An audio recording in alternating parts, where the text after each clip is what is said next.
وزیراعظم عمران خان نے اپنی تقریر میں یورپ پر طاق کر نشانہ لگایا۔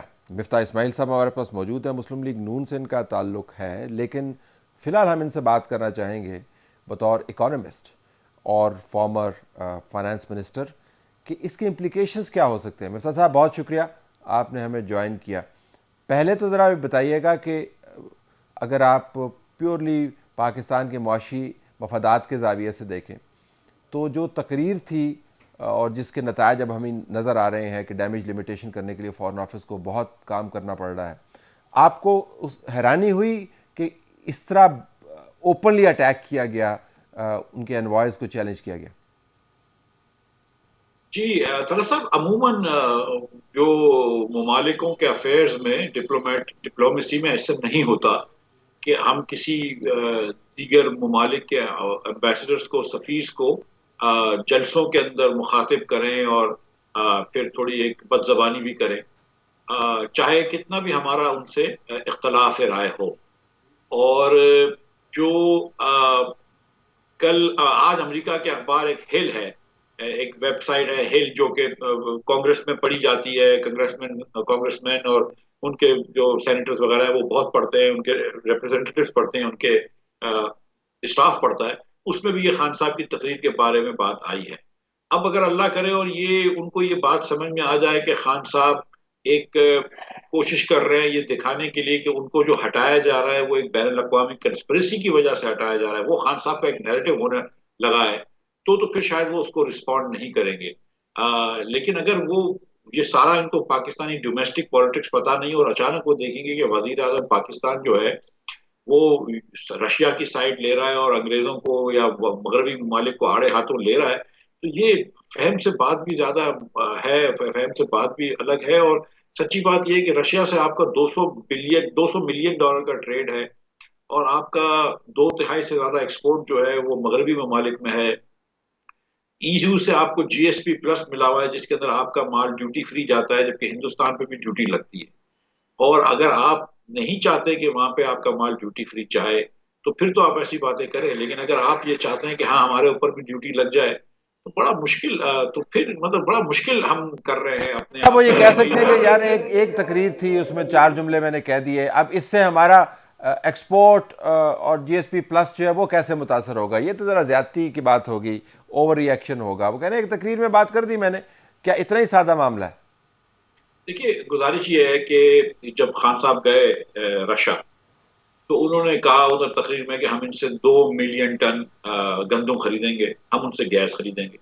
اچھا، کمال کی بات یہ کہ ہمیں سچ مچ نہیں پتا کہ ہمیں گندم خریدنے کی ضرورت بھی پڑے گی کہ نہیں، جون جولائی میں تو ہارویسٹ ہوگا، اس کے بعد ہمیں پتا چلے گی۔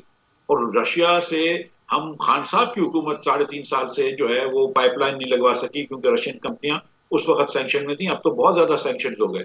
تو رشیا سے گندم پاکستان کو لینے کا اب سوال ہی پیدا نہیں ہوتا، وہ سوئفٹ میں بھی نہیں ہے، ہم پیسے بھی نہیں دے سکتے ان کو، اب گندم رشیا سے بزنس کرنا امپاسبل ہو گیا۔ لیکن آپ نے یہ بات کری، اب اس بات کو رشین اور انڈین ڈس انفارمیشن کا وہ ایجنسی جو ہے وہ کہہ رہی ہیں کہ نہیں، پاکستان کا معاہدہ ہو گیا ہے۔ اور جہاں پہ رشیا اور انڈیا کی کمپنیاں جھوٹ بول رہی ہیں کہ معاہدہ ہو گیا ہے، وہاں پہ ہم آفیشلی ڈینائی نہیں کر پا رہے، لیکن ہم پرائیویٹلی، ہمارے جو فارن آفس ہے وہ سفیروں کو بولتے ہیں نہیں نہیں نہیں، کوئی معاہدہ نہیں ہوا، لیکن ہم آفیشلی نہیں کر سکتے کیونکہ وزیر اعظم نے ہمارے اسپیچ میں یہ کہہ دیا تھا۔ اب آپ غلط اسپیچ کر رہے ہیں اور آپ غلطی پہ غلطی کرے جا رہے ہیں صرف اس لیے کہ آپ کوئی ایک نئی نیریٹو بنانا چاہ رہے ہیں، تو ملک کا مفاد کہیں نہ کہیں تو آپ کو رکھنا ہوگا نا، چاہے آپ کی حکومت جا بھی رہی ہو تو آپ پاکستانی تو نہیں ختم ہو جاتے نا۔ جو مفتاح صاحب، جو والیوم ہے ہماری انگیجمنٹ کا ای یو کے ساتھ، اور صرف ای یو کے اوپر ہی فوکس نہیں تھا، نیٹو پر بھی فوکس تھا، اور واشنگٹن کو بھی بالواسطہ طور پر جو ہے وہ انہوں نے در رسید کیے، وہ ذرا آپ بطور فارمر فائنانس منسٹر معیشت دان اگر آپ اس والیوم کو کیپچر کریں تو وہ کیا ہے؟ ہماری معیشت کی سروائیول کا ایشو ہے، ہمارے لیے کتنا کرٹیکل ہے، یہ ایک نیشنل سیکیورٹی کا ایشو بنتا ہے کہ اگر آپ والیوم کو دیکھیں تو؟ لیکن 10 بلین سے زیادہ آپ کا یورپ کے اندر ایکسپورٹ ہے، $10 بلین سے زیادہ، اس پہ آپ کو 7% کی کم از کم ڈیوٹی پریفرنس ملتی ہے ہندوستان کے مقابلے۔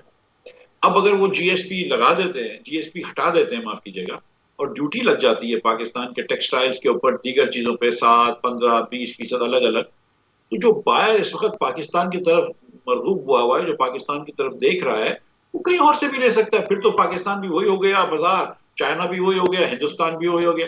ایک آپ کو چیز فیسلٹی دی ہوئی ہے یورپ نے, جو آپ اویل کر رہے ہیں, جس کی وجہ سے آپ کا ایکسپورٹ بڑھ رہا ہے, اس فیسلٹی کو آپ کیوں وہ کر رہے ہیں؟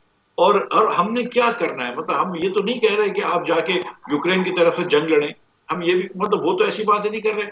آپ نے صرف جب آپ کیونکہ ادھر چلے گئے اور رشیا نے آپ کو ڈس ریسپیکٹ کیا کہ جس دن فورن لیڈر ایک اس کے سوائل پہ تھا اسی دن اس نے جنگ بھی کر دی شروع. لیکن اگر آپ چلے گئے تھے اور آپ نے رشیا نے اس دن جنگ شروع کر دی تو ایک چھوٹا سا آ کے بیان دے دیتے. 4 دن تک آپ کسی یورپین ایمبیسیڈر سے ہماری فورن آفس نہیں ملی, نہ فورن منسٹر ملے, نہ فورن سیکرٹری صاحب ملے. آپ کیوں چھوٹے چھوٹے مسئلوں پہ انٹرگنائز کر رہے ہیں؟ آپ کو میلسی میں جا کر کیا ضرورت تھی یورپین یونین کے ایمبیسیڈر کو للکارنے کی؟ مطلب یہ ہماری آپس کی باتیں ہیں, سیاست یہ باتیں کیوں کرتے ہیں؟ پاکستان کا انٹرسٹ تو ہے نا کہ ویسٹرن یورپ سے ہم بزنس کریں, پاکستان کا انٹرسٹ تو ہے نا کہ امریکہ سے بزنس کریں.